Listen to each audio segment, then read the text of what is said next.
Hello, welcome back to another English lesson here from English Valley Cafe. I'm Anne. Today I'm going to talk about phrasal verbs. And this is really important to sounding more natural when you're speaking English. Today I'm going to share with you 5 phrasal verbs that you can use pretty much anywhere, but especially if you work in an English speaking environment. You have to work with international colleagues or clients, or even if you are a foreign student or international student living in an English speaking country. Now, before we get started, if you are new to this channel, welcome. I post new videos here every week to help you with your American English pronunciation, to boost your vocabulary, and to help you speak English more accurately, clearly, and confidently. So if this is something that you're looking for, make sure you hit that subscribe button and turn on the post notification. All right, so let's get started with these 5 phrasal verbs. The first one is keep up with, okay? Keep up with. Notice how I connect keep up. Keep up with. Keep up with means to follow. So for example, if your company sells a really hot item, an item that customers want, you can say it's hard to keep up with the customer's demand. It's hard to keep up with the customer's demand. Another example is if you work in the fashion industry, you might say, we have to keep up with the fashion trend. We have to keep up with the fashion trend. Or if you are a student, you might be taking a lot of classes this semester and you have a lot of work to do. So you can say it's hard to keep up with all the schoolwork. It's hard to keep up with all the schoolwork. Next, we have run out of. Run out of. I love this one. You're going to use this one a lot and you'll hear it a lot as well. Run out of means that you have no more of something. So for example, if you're working at the office and you go to the copy room and you notice there's no more paper to put into the copy machine. So you might say, we ran out of paper. We ran out of paper. Or nothing seems to work and we're running out of ideas. So perhaps you're trying to resolve a problem and you're thinking of different ideas and different ways to do it, but you're running out of ideas and nothing seems to work. So we're running out of ideas. If you work as a teacher, you might say something like, the students aren't following directions and I'm running out of patience. Okay, the students are following directions and I'm running out of patience. So we can run out of something like paper, run out of ideas, or run out of patience. The next one is zero in on.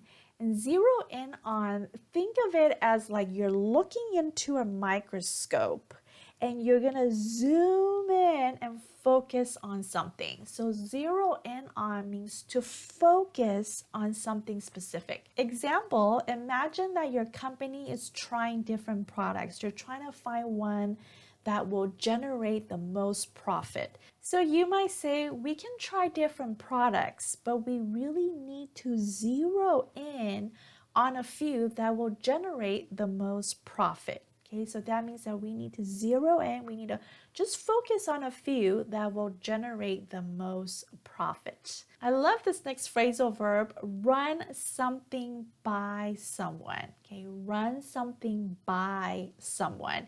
This means that you're going to show a proposal or like an email or maybe share an idea with somebody to get their feedback or to ask them for their opinion, or perhaps to get their approval on this thing.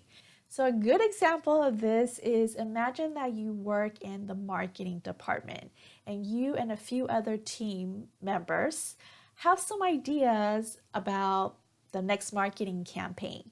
And you guys all have these ideas, but after your meeting, after the discussion, you might say something like, I'll run the ideas by John tomorrow, or I'll run the ideas by Mary tomorrow. So this means that you're going to share these ideas with your manager, with your supervisor, with your boss, to get their feedback on the ideas, or perhaps to get an approval from them on the ideas. So I'll run it by her tomorrow, or I'll run it by him tomorrow. It here is the object, so it can be a proposal, an email, an idea. I'll run it by her, I'll run it by him. Now, you can even ask this in a question and let the other person know that you want to show or share this with them and to get their feedback or their opinion or even their approval. So you can ask, can I run my idea by you? Or can I run my thesis idea by you? Can I run my email by you? Okay, so this is a way to let the other person know that you want to show them or share your ideas or just to get their approval on something. So can I run whatever it is by you? The next one here is come up with, and this means to think of an idea, come up with. So we use this a lot, whether it's at school or in just an everyday situation at work. So for example, we need to come up with a budget for next year. Can we come up with some ideas to boost our sales? Now, I have a question for you, and you can leave them down in the comments. Can you come up with a sentence using one of these phrasal verbs? So can you come up with a sentence using one of these phrasal verbs? So see if you can try and take one of these phrasal verbs that you just learned, that it's new to you, and try to relate it to your personal experience and write a sentence with one of these phrasal verbs. And leave them down in the comments. I'd be happy to correct your sentence. If you find this video useful and you enjoyed it, make sure you give it a thumbs up. And also let me know by giving this video a thumbs up if you would like more phrasal verb videos. Also, if you like a little bit more practice, check out these videos over here. And thank you so much for joining me today. I will see you back here next week for a new lesson. Bye.